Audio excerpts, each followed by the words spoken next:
All right, look what scooter we got out today. It is finally time that we brought the F12 back to the channel. Possibly the most transformed build on the channel, if you will. Air-cooled motor. At one point now it's liquid-cooled. It was drum brake, now it's disc brake.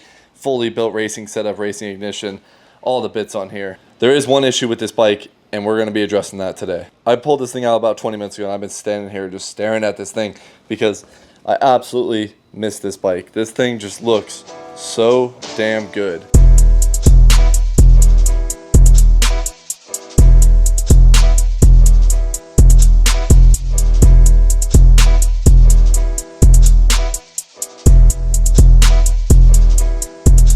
Now the issue with this bike is there's something going on with this rear end. Whether it's the gearbox or something in the brake or the actual rotor itself, something is rubbing in the back, and it's once this bike gets warmed up. This bike will basically lose all its power once it gets hot because you can just feel how bad this thing is dragging on the back wheel. When you let off the gas, it feels like you're pulling in the brake. It just completely slows down.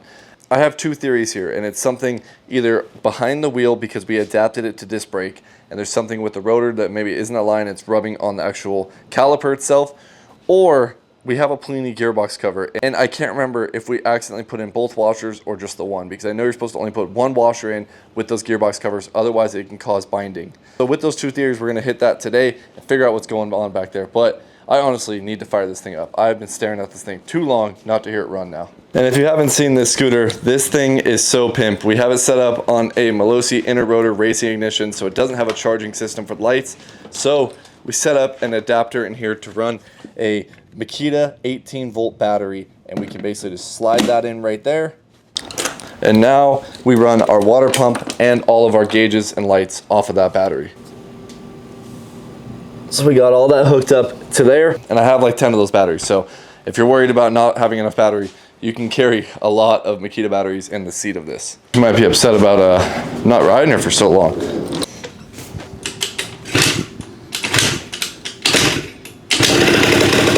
Not bad.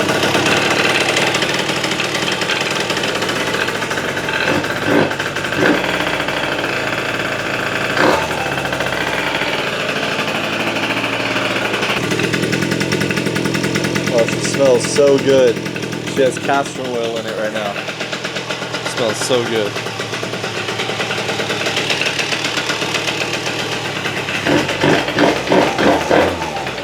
She has not ran in many, many months, boys. Many, many months here.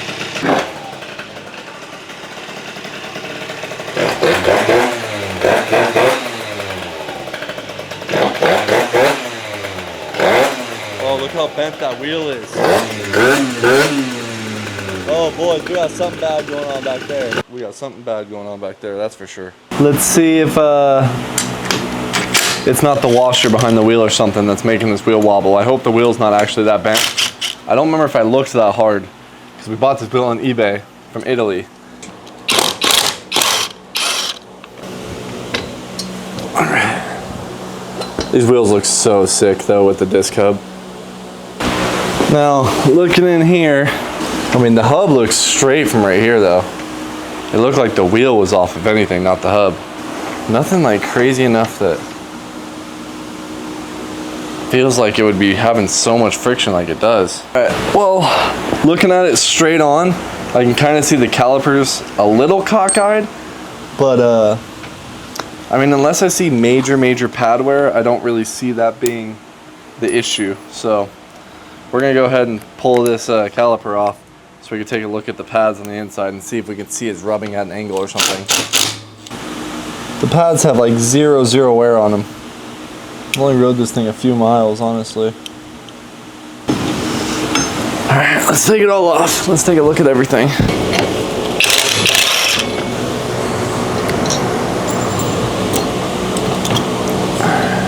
Looking at this rotor, the only thing I can think of is that the actual caliper is rubbing, because you can see here there's a lot of color that the top of this rotor got hot. So the top of the rotor would be the deepest part into here. Not really seen that on the brake pad wear, but I guess it was rubbing that bad. I just don't know what's making it wobble. And if it's the hub, that would make sense, but if it's the rim, it doesn't, because it's two different pieces. So the bent rim shouldn't matter for the caliper. But if it's the hub or something's not sitting right in here, it would make sense.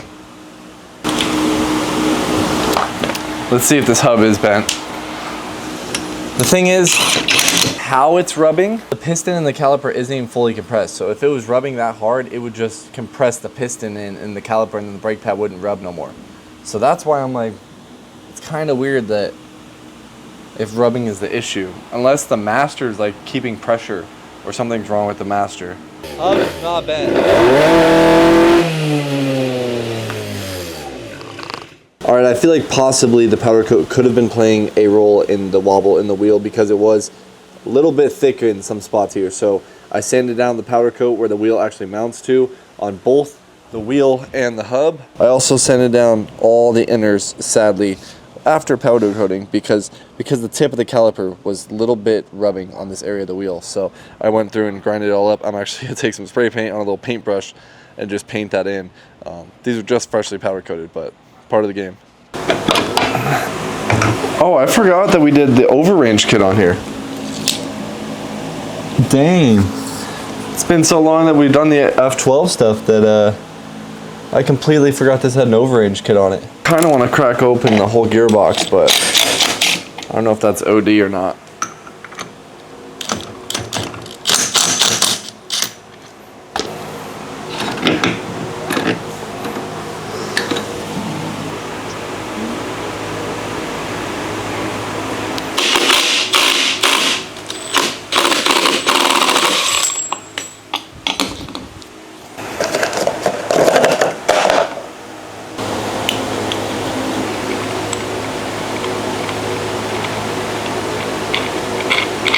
I don't know really what we changed that made it work, but we fixed the back end. I didn't even open the gearbox up just because I looked back on the video and I saw that we only ran the one washer. So I knew the gearbox wasn't gonna be the issue with the washer. And I think it was actually just something with the hub, which wasn't happy with how it was bolted up. Because now the wheel is straight and now it doesn't have that friction.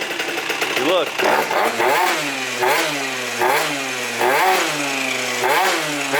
The wheel's straight now. And it's spinning a lot happier. It's actually freely spinning now. Before, if you saw, it was like stopping on its own.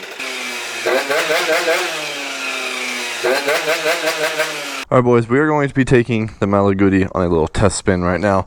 Make sure everything in the back is clearing now. Also, we changed the contra, so curious to fill it out with a little bit stiffer of a contra as well. Oh, almost.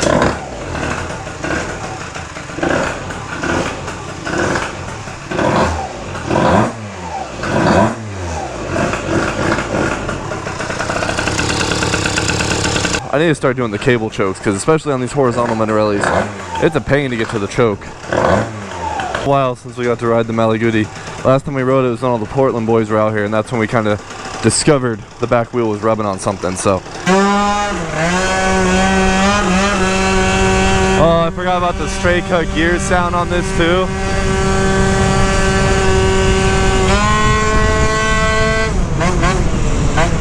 Wow, dude.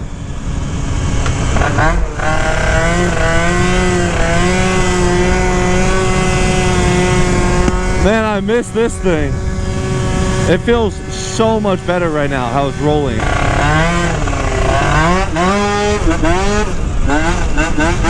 I don't have the draggy out, but we'll set that up for another day. I want to race this thing against the stock runner.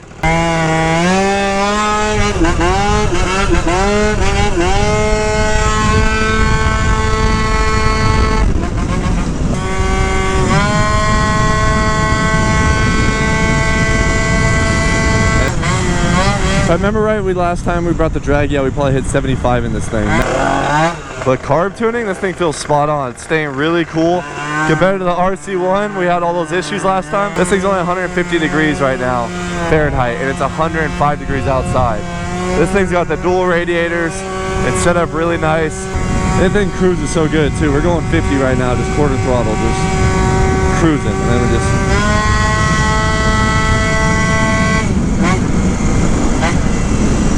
This might be one of the best bikes we built on the channel. It's like debatable if it's my favorite style chassis. I love the F12, but this one kind of sits funky with the single seat. But this is probably the best scooter we've built on just the little details, and it just looks sick. Of course, it's got the Ducati replica foggy plastics on it. Like, this thing looks so sick. I really want to race this thing against the runner.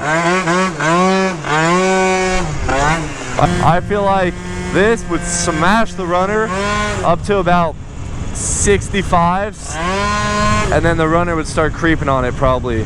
Like I said, I got this thing to 75 is what I believe it did. We might be able to get this thing to 80, which would be the same top speed as the runner, but I think this thing just gets there way faster. Let me know in the comments if we should do that race. We'll have one of the homies ride the runner. We'll line them up, and then when the runner's built, obviously we're gonna race the Typhoon RC1. That's gonna be a good race too, because the Typhoon's a lot lighter than the runner.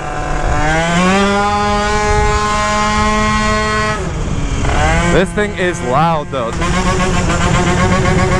and it sounds so good. And these shocks are blowing out.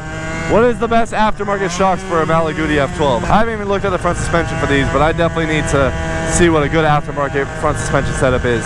When I strapped it down the truck and we drove it up to Seattle, literally fork oil all over it, all over the wheel, all over the truck, all of it came out.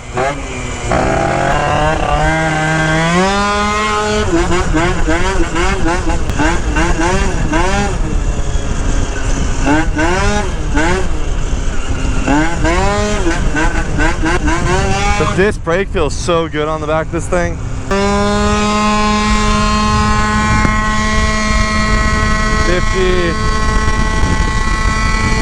60.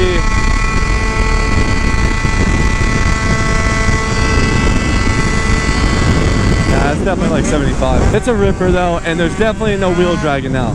This thing rolls so good when you let off now. We fixed the F12. We got more fork residue over here spraying all around the rim, so this thing is honestly running insanely good, and it's always ready to rip. Honestly, this is like I said, this is probably, on quality wise, one of the best scooters I've built on this channel. We took so much time on just figuring out the actual wiring setup on this alone to run the headlights, the electric water pump gauge up here, and the water pump, and run that. And this thing has such a good amount of power for the size of this bike. I'm glazing this bike right now. I kind of just re-fell in love with this thing. So glad we got to rip this thing and actually get it dialed in. I'm not exactly too sure what it was that was making that happen, but maybe the wheel being so like off balance in a way to make it maybe where the rotor was kind of wiggling to rub it on the pads as you were going, because before, right when you let off the gas, that thing would slow down. But that is going to do it for the F12 for this video, because we got it dialed in now. Like I said, the only things we might change is the exhaust later on, stuff like that, but pretty much all we're going to be doing on this thing is riding now and just maintaining it, because I don't plan on really changing too much more on the F12. Maybe we'll look at matching the Stage 6 caliper with the front and doing a new disc up there as well. Speaking of small things, we have one little thing to do to our stunt bare frame bug eye, and that is a little shock riser, because right now this thing just sits a little funky, as bug eyes always do. The motor's perfectly flat, and then when you get on it, the motor goes up this way, it kind of goes down, whereas typically with the pre-bugs, the motor's a little angled and everything. This thing feels like it has a really long wheelbase, and it kind of feels pretty goofy. So hopefully adding this little bit of spacer in the shock is going to drop that motor down a little bit, and it's going to change the geometry just a little bit to make it feel a little bit better. So this is a 40 mil shock spacer, and yeah, throw that bad boy on and see if she's sitting a little bit better. I still don't know what we're going to do with this thing. I'm thinking that we're going to build this motor up a little bit better, maybe get a pretty side case on it, and this is going to be the next giveaway engine. Very obviously now, you can see the motor sitting at a totally different pitch now. So I just took it down the block. It feels a lot better. Still not in love with the bug eye. Still not in love with the bug eye. But it definitely made it feel a lot better. It makes it feel like a smaller bike, if you will. Now it kind of has a teeter point. It feels more proper for actually pulling the front wheel up. That is going to do it for this video, boys. We just got a new box of parts in here, and this is something that we've been talking about doing for a while. A lot of you guys commented a super budget build, so stay tuned for that, and I'll see you guys in the next video.